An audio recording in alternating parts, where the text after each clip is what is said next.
Members. चलिए देखते हैं यहाँ पे मार्केट कल कैसा रह सकता है। देखो, अगर अभी की बात करें तो क्रूड ऑयल बहुत तगड़ा क्रैश हुआ। मैंने आज जो मेरा डेली वीडियो बनाया था, यहाँ पे आप जाके चेकआउट कर सकते हैं, ठीक है? और फ्री टेलीग्राम में नहीं है तो जहाँ पे जाके जॉइन भी कर लेना। मैंने आपको अपडेट किया था कि मार्केट एक सपोर्ट पे आ चुका है, ठीक है? और मार्केट का सपोर्ट क्या है? देखो, समझो बात को। मार्केट का सपोर्ट क्या है? मार्केट का सपोर्ट है अप्रोक्सिमेटली 24,440 से लेके 24,500, ठीक है? ये मार्केट का सपोर्ट है। तो चांसेस है कि यहाँ से ये गैप जो फिलअप किया है, यहाँ से एक पुल बैक आ सकता है। अगर आप गिफ्ट निफ्टी देखोगे तो गिफ्ट निफ्टी यहाँ पे 73 पॉइंट्स गैप अप है। और कल है आरबीआई की पॉलिसी, जहां पे माना जा रहा है कि रेट चेंज नहीं होंगे, ठीक है? अब देखो, इनकी कमेंट्री इंपॉर्टेंट रह सकती है कि कमेंट्री कैसे आ सकती है। बट देखो, हमारा जो आरबीआई है ना, उसकी कमेंट्री जनरली नेगेटिव नहीं आती, ठीक है? उल्टा मार्केट को स्ट्रेंथन करने के लिए आरबीआई कुछ नया नया पॉजिटिव स्टेटमेंट्स लाते हैं, ठीक है? तो आप ये समझ के चलो कि कमेंट्री नेगेटिव नहीं आएगी, ठीक है? चांसेस तो पूरे हैं। तो हो सकता है मार्केट रिबाउंड करे। ओके। तो आपको स्ट्रेटेजी क्या रखनी है कल के लिए? पहले तो ये समझो कि जब तक आरबी की पॉलिसी खत्म ना हो तब तक ट्रेड मत करना, वरना ट्रैप हो जाओगे, ठीक है? क्योंकि मार्केट क्या होगा कि आपको लगता है कि भाई मार्केट गैप अप ओपन हुआ, ब्रेकआउट कर रहा है, वो आरबीआई पॉलिसी स्टार्ट होने पे सीधा फॉल कर लेगा। और जैसे यहाँ पे पॉलिसी चलेगी, नीचे सपोर्ट पे वापस बाउंस कर लेगा, ठीक है? आपको तभी करना है जब आरबीआई की पॉलिसी खत्म हो जाए। ओके। मान लो कि आरबीआई की पॉलिसी स्टार्ट होती है सुबह 10 बजे, जनरली सुबह 10 बजे स्टार्ट होती है, और खत्म होती है यहाँ पे जनरली 12, साढ़े 12, कभी कभी 11:30 बजे खत्म हो जाती है। तो मान लो खत्म होती है, उसके बाद 10 मिनट देखो कि मार्केट कहाँ पे ट्रेंड कर रहा है, कहाँ पे बड़ी मोमेंटम कर रहा है। जो डायरेक्शन में बड़ी रेड कैंडल बनाता है निफ्टी, ठीक है, 5 मिनट के चार्ट के अंदर, वो समझ लेना कि वहां से मार्केट में एक वॉलेटिलिटी आ सकती है। वो डायरेक्शन में मार्केट कम से कम 50 से लेके 100% 100 पॉइंट का निफ्टी मोमेंटम कर सकता है, ठीक है? बात समझ में आ रही है? हाँ। फिर ऐसा मत समझना कि क्लोजिंग उधर ही आएगी। मान लो कि हमारे आरबीआई पॉलिसी गवर्नर ने पॉजिटिव स्टेटमेंट दिया, निफ्टी भाग गया, ठीक है? फिर हो सकता है कि ऊपर के लेवल से थोड़ी प्रॉफिट बुकिंग आए। बात समझ रहे हो? तो कंफ्यूज मत होना। इन शॉर्ट में आरबीआई पॉलिसी खत्म होने के बाद एक बड़ी मूव आएगी। वो बड़ी मूव जैसी खत्म होगी 5 मिनट के चार्ट के अंदर, वहां से 100 पॉइंट की मोमेंटम आने का अनुमान है, ठीक है? वो अपसाइड भी आ सकती है, डाउन साइड भी आ सकती है। फिर क्लोजिंग कैसी रहेगी वो हम लोग बाद में देखेंगे। आई बात समझ में? सो उतना समझना शॉर्ट एंड सिंपल में। अब देखो, गैप अप ओपन होगा तो मार्केट एक बार के लिए वापस 24,600 को टेस्ट करने की कोशिश करेगा। गैप अप यानी कि यहाँ पे नहीं ओपन होगा, ओपन होगा अप्रोक्सीमेटली यहाँ पे आसपास 520 से लेके 560 के आसपास, और 24,640 के आसपास जाने की मार्केट कोशिश करेगा, ठीक है? चलिए, आई होप ये बात समझ में आ चुकी है। हालांकि देखो, बहुत सारी चीजें डिस्कस करूंगा तो थोड़ा सुनना ध्यान से, क्योंकि इंपॉर्टेंट चीजें बताऊंगा। अब देखो, एफ आई हमारे मार्केट में लगातार आ रहे हैं। ये डेटा कल का है, आज का डेटा अभी तक अपडेट नहीं हुआ, बट एफ आई लगातार हमारे मार्केट में आ रहे हैं। और जो क्रूड ऑयल फॉल हुआ, उसका रीजन सबसे बड़ा ये वाला है। ट्रम्प ने क्लियर कट बोल दिया कि हम लोग स्ट्रेट ऑफ हॉर्मोज को आज या तो कल खोलेंगे, ठीक है? किसने बोला? ट्रम्प ने बोला। अब सभी लोग जानते हैं कि ट्रम्प कुछ भी बोलता है वो खुद के लिए ट्रेड करता है, मार्केट को खुद के लिए ट्रेड करता है, ठीक है? तो भी डाउ जोन्स आप देखोगे उसके बयान पे मोमेंटम करता है। सोचो, ट्रम्प कितना बड़ा सट्टेबाज है, ठीक है? वो खुद ही मार्केट को गिराता है, खुद ही मार्केट को भगाता है, ठीक है? इवन मार्केट तो भी मान लेते हैं उसकी बात। अब देखो, ट्रम्प ने तो बोले कि हम लोग स्ट्रेट ऑफ हॉर्मस को खोल देंगे। आप सभी लोग जानते हैं कि ईरान का स्टेटमेंट क्या होगा। ईरान ने क्या स्टेटमेंट दिया? देखो यहाँ पे, सी यहाँ पे, ईरान कंटिन्यूसली टू डिनाइस नेगोशिएशन, कि वो नेगोशिएशन अभी डायरेक्टली नहीं कर रहे ट्रम्प के साथ या वॉशिंगटन के साथ, मतलब वहाँ पे, ठीक है? उनके कोई ऑफिशियल्स के साथ नेगोशिएशन नहीं करे। हालांकि उनकी बातचीत चल रही है ओमान के साथ कि स्ट्रेट ऑफ हॉर्मस को खोला जाए या सिक्योर किया जाए, उसकी ओमान के साथ बातचीत चल रही है। बट शॉर्ट एंड सिंपल में डायरेक्टली ईरान नाम बोल रहा है कि हमारे साथ कोई बातचीत नहीं हुई है, ठीक है? बट ट्रम्प के स्टेटमेंट आने की वजह से आप लोग ने देखा कि भाई रिएक्शन कैसा आते हुए दिखाई दिया है, और ये न्यूज़ ऑफिशियल आती हुई दिखाई दी। आप यहाँ पे फोकस कर सकते हैं। US treasury security deal possible Tuesday और Wednesday on a strait of Hormuz, यानी कि कल, आज ये तो कल ये डील होने वाली है, ठीक है? सो आपको रिलैक्स रहना है, पैनिक नहीं करना है। मैंने आपको पहले ही समझाया था, फॉल में अगर यानी कि डीप आए मार्केट, तो जो लोग घबरा के निकल जाएंगे ना लॉस बुक करके, वो लोग ट्रैप होंगे, ठीक है? ये मैं आपको पहले से बता रहा था, अभी भी बता रहा हूं। तो घबराना मत, बिल्कुल भी कोई एंगल से घबराना मत, ठीक है? मान लो यहां से ट्रम्प पलट भी जाता है तो भी घबराना मत। ओके। अब देखो, बहुत सारे रिजल्ट्स आ रहे हैं, मैं आपको बताऊंगा कि कौन से अच्छे रिजल्ट आए हैं, ठीक है? यहाँ पे बहुत सारे रिजल्ट है, बट अगर मैं वन शॉट आंसर करूँ मुझे अच्छे रिजल्ट किसके लगे, तो एक तो भारतीय एयरटेल और दूसरा बीएससी। बीएससी के बहुत फाड़ू रिजल्ट आए हैं, बट मैं आपको वन बाय वन बताऊंगा, ध्यान से सुनना। भारतीय एयरटेल का प्रॉफिट आया है 37% का प्रॉफिट ग्रोथ है। आरपू एवरेज रेवेन्यू पर यूजर 264 है, यानी कि एक यूजर 264 तक का रिचार्ज करता है। ठीक है, भले आप जितना भी करें रिचार्ज, पर उसको 264 में पड़ता है पर यूजर। ठीक है, और इनका जो पोस्टपेड कनेक्शन है आप यहां पे देख सकते हैं, वो 1 मिलियन तक पहुंच चुका है। सोचो, पोस्टपेड कनेक्शंस, जिनको नहीं पता है, पोस्टपेड कनेक्शंस के जो प्राइसेस होते हैं बहुत ज्यादा होते हैं। ठीक है, तो बहुत स्ट्रांग है, स्टेटमेंट्स बहुत स्ट्रांग आ रहे हैं, ईपीएस बहुत तगड़ी ग्रो हो रही है। कंपनी ने क्लियर कट बहुत अच्छे स्टेटमेंट्स दिए कि आगे जाके ये और ग्रो हो सकती है। ये वन ऑफ द बिगेस्ट और बेस्ट एवर एयरटेल के रिजल्ट्स आए हैं अभी तक के। ठीक है, यहाँ पे फोकस कर सकते हैं। 10,000 करोड़ का प्रॉफिट है, जो अब तक का सबसे हाईएस्ट एवर प्रॉफिट है करंट एक क्वार्टर के अंदर। ठीक है, तो एक टाइम पे जो एयरटेल बंद होने वाली थी, आज के टाइम पे एयरटेल के one of the best result है। ठीक है, और आप सभी लोग जानते हैं कि किसकी मेहरबानी है। ओके, पहले एक टाइम पे बोल रहे थे कि भाई जियो आ गया, अब रिचार्ज भाव कम होंगे, ठीक है, अच्छे दिन आए। तो अब देखो यहाँ पे ये लोग एक यूजर के पीछे 264 ले रहे हैं। ठीक है, बट एनीवे, ठीक है, देखो आप सभी लोग जानते हैं कि प्राइस क्या है, बट हम लोग अभी कुछ नहीं करेंगे और ये लोग प्राइस बढ़ाएंगे। ठीक है, जिनको नहीं पता है, ये लोग और प्राइस बढ़ाएंगे। तो अभी जो डीप आया है यहाँ पे, ठीक है, एयरटेल के अंदर जो डीप आया है, अगर ये प्राइस कंफर्म हो जाती है कि ये लोग प्राइस और बढ़ाएंगे, ठीक है, तो इनके लिए और बेनिफिट होगा। ठीक है, तो बहुत अच्छी बात होगी। सिर्फ आप इतना समझ के चलो कि ये जो फॉल आया था ना यहाँ पे, जो 1700 के आसपास का होगा, वो लेवल टूटना नहीं चाहिए। अगर वो टूटता है, मैं देखो, हम लोग पॉजिटिव भी डिस्कस करते हैं, नेगेटिव भी। ठीक है, दोनों तरफ माइंड क्लियर रखना पड़ता है। ऐसा ऐसा नहीं बोल सकते विराट कोहली क्रिकेट मैच खेलने आया है तो वो 100 रन ही मारेगा। माइंड क्लियर रखना पड़ता है हर बैट्समैन को कि अगर विराट कोहली नहीं मारा तो हम लोग को कितना रन मारना पड़ेगा। आई बात समझ में? तो मैं इसकी वजह से दोनों चीज आपको बताता हूं, तो कंफ्यूज मत होना। ओके, तो यहाँ पे एक 1700 का बेस है, अगर ये टूट जाता है तो पैनिक आएगा, तो 1400 हो सकता है। बाकी जिस तरह से रिजल्ट्स आए हैं, टोटली टर्न अराउंड रिजल्ट्स है। यहाँ पे big bull pattern daily chart में बना रहा था, अगर ये लेवल तोड़ता है तो वापस ये बिग बुल जोन में ये आ जाएगा। ठीक है, भारतीय एयरटेल का। तो देखते हैं यहाँ पे, मुझे कमेंट करके बताना यहाँ पे क्या मोमेंटम आ रही है। बाकी नंबर्स बहुत तगड़े टर्न अराउंड है। हालांकि देखो, बड़े प्लेयर्स को नंबर पसंद है कि नहीं वो डिपेंड करता है। ठीक है, नंबर सीरियसली अच्छे हैं, बट बड़े प्लेयर्स बोलते हैं कि भाई हम लोगों ने इतना अनुमान लगाया था, ये तो कम आया। वो तो कुछ भी अनुमान लगा देते हैं बड़े प्लेयर्स। ठीक है, एनीवे, कल्याण ज्वेलर्स नंबर्स वीक है। ठीक है, अब देखो, तंगवाइल ज्वेलरी गिरा था, आप सभी लोग जानते हैं कि लगातार लोअर सर्किट मारा था। नंबर्स इतने खराब भी नहीं थे कि इतनी लोअर सर्किट मारनी चाहिए थी। 30% से ज्यादा क्रैश हो चुका है। बट ये जो कल्याण ज्वेलर्स है, वो देखो, अब इसका ग्रोथ आपको ईयर टू ईयर दिखाई दे रहा है, बट क्वार्टर टू क्वार्टर ये सेम इस टाइप के नंबर्स तंगमाइल ज्वेलरी के आए थे। अब मान लो कि तंगमाइल को गिरा दिया, इसको भगा दिया, तो कह नहीं सकता। ठीक है, क्योंकि देखो, शेयर मार्केट में ट्रैपिंग होती है, आप मानो या ना मानो। इसकी वजह से रिजल्ट के बाद एंट्री करना बेवकूफ़ी हो जाती है। इंस्टेंटली मैं बात करूं, इंस्टेंटली रिजल्ट के 1-2 दिन के बाद करो, ठीक है, बट इंस्टेंटली करना एक रिस्क बन जाती है। ठीक है, तो नंबर्स वीक है, क्वार्टर टू क्वार्टर डिक्लाइन नहीं आना चाहिए था। ये जो भागा था वो बता रहा था कि भाई डिक्लाइन नहीं आना चाहिए था, बट अभी आया है। तो देखते हैं यहाँ पे कि इसका रिएक्शन क्या आता है। कल्याण ज्वेलर्स की चार्ट्स की बात करने जाए यहाँ पे, तो आप यहाँ पे फोकस कर सकते हैं। 300 पे सपोर्ट लिया था इसने, ऊपर एक मल्टी ईयर रेजिस्टेंस है जो है अराउंड यहाँ पे, सी ये वाला एक मल्टी ईयर रेजिस्टेंस जोन है 600 के आसपास का। ठीक है, अब देखते हैं कि क्या ये लेवल को तोड़ता है। अगर इस लेवल के ऊपर ये महीना क्लोजिंग करता है तो बहुत बड़े पॉजिटिव साइन होंगे। ठीक है, अभी तो महीना स्टार्ट हुआ है, तो पहले देखेंगे कि क्या इसके ऊपर सस्टेन करता है कि नहीं। ठीक है, अगर करता है तो देखते हैं। बाकी नंबर्स बहुत खराब है, अगर मान लो पिटता है तो इसका सपोर्ट बन जाता है 400 के आसपास का। यहाँ पे एक बेस अच्छा वाला है। ठीक है, सो ठीक है, नंबर्स अनुमान से थोड़े मैं बोल सकता हूँ वीक हो सकते हैं, पर देखते हैं। कोई ज्यादा पैनिक नहीं है, ऐसा नहीं बहुत पैनिक वाले नंबर्स है। बीएससी की बात करते हैं भाई, टोटली टर्न अराउंड नंबर्स है। पहले जो इनका प्रॉफिट आया था वो करीब था 5.3 बिलियन का, अभी आया है 8.74 बिलियन का। इनका मार्जिन है 77%, जो लास्ट ईयर के अंदर 73% का था। ठीक है, तो आपको यहाँ पे देखो, मैं नंबर्स बताना चाहूंगा, यहाँ पे फोकस करना। कहाँ पे गया? Okay, BSc. यहाँ पे दिख रहे 795 करोड़ का मार्च क्वार्टर में प्रॉफिट था। अभी कितना है?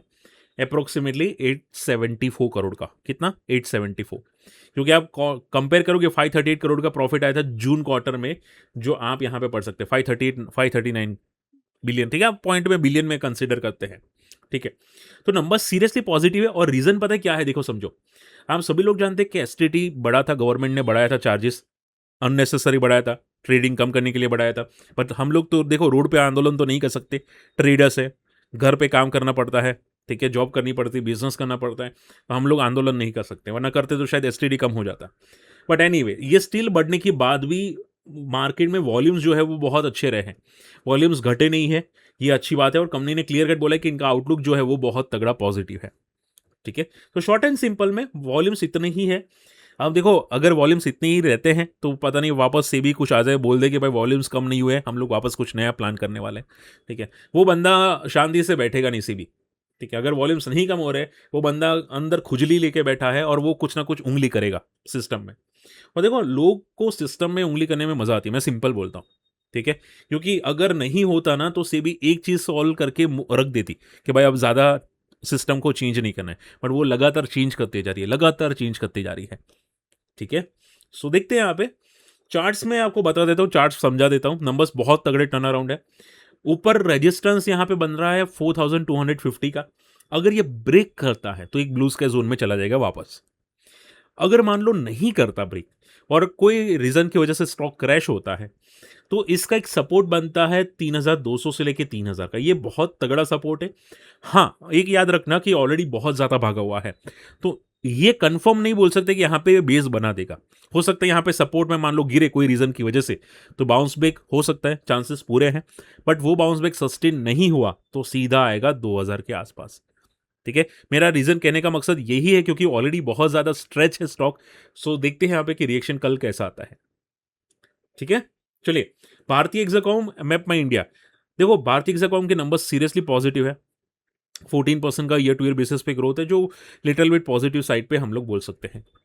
ठीक है, अब भारतीय एक्साकॉम का चार्ट्स देख लेते हैं।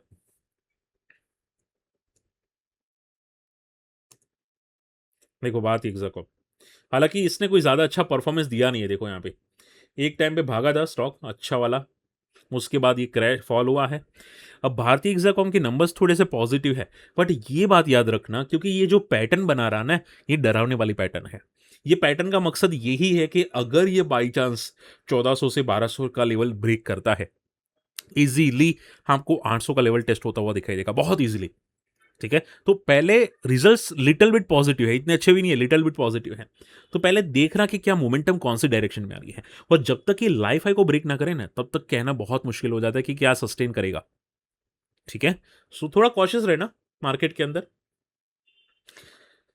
Map by India average number से ज़्यादा फोकस नहीं करेंगे क्योंकि ग्रोथ थोड़ी सी हल्की सी ग्रोथ है, जो इतनी पॉजिटिव हम लोग मान के नहीं चल सकते हैं। ठीक है, तो एवरेज नंबर से देखो, अगर आप लोग पूछे ना कि नंबर्स किसके सबसे ज़्यादा अच्छे हैं और चार्ट्स पे कौन अच्छा परफॉर्म कर सकता है, सो देखो ये प्रिडिक्शन करना मेरे लिए भी बहुत डिफिकल्ट है, बट मैं सिंपल बोलता हूँ, मुझे बीएससी के नंबर्स बहुत अच्छे लगे। सीरियसली बहुत तगड़े टर्न अराउंड नंबर्स लगे, बहुत बहुत पॉजिटिव नंबर्स लगे। ठीक है, बाकी देखते हैं यहाँ पे। हालांकि अल्कली एलिमेंट्स जो भी मैं डिस्कस करूंगा उसके भी टोटली टर्न अराउंड नंबर्स है, बहुत तगड़े टर्न अराउंड नंबर्स। तो देखते हैं यहाँ पे कौन ज़्यादा अच्छा परफॉर्म करता है। देखो हमेशा याद रखो, कंपनी ऐसी चूज करो जिसके नंबर्स में तगड़ा एक्सपेंशन हो। जो अच्छे एक्सपेंशन करिए, ग्रोथ में बहुत ही सॉलिड हो, वो मोमेंटम करने के चांसेस है। ठीक है, वहां पे ट्रैपिंग जनरली नहीं होगी। ठीक है, तो मैं देखो, मैं आपकी जगह तो मैं क्या करता पता है, एक दो दिन देखता कि मान लो मुझे नंबर पसंद है बीएससी के, जस्ट एग्जांपल, मैं कोई रिकमेंडेशन नहीं कर रहा हूँ, समझा रहा हूँ। मान लो मुझे बीएससी के नंबर है, मैं वॉच लिस्ट पर रख देता। ठीक है, मैं दो तीन दिन देखता रोज सुबह उठ के कि क्या ये सस्टेन करा है, क्या ये स्टॉक के जिस दिन रिजल्ट आए थे, मान लो कि स्टॉक के रिजल्ट आए थे 1400 पे था तब, क्या 1400 के ऊपर ये एक हफ्ता सस्टेन करा है? अगर हाँ, तो ये बंदा पॉजिटिव है। आई बात समझ में? ये माइंड एकदम क्लियर रखना।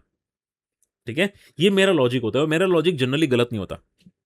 ठीक है, तो आप आपका लॉजिक मुझे बताएगा।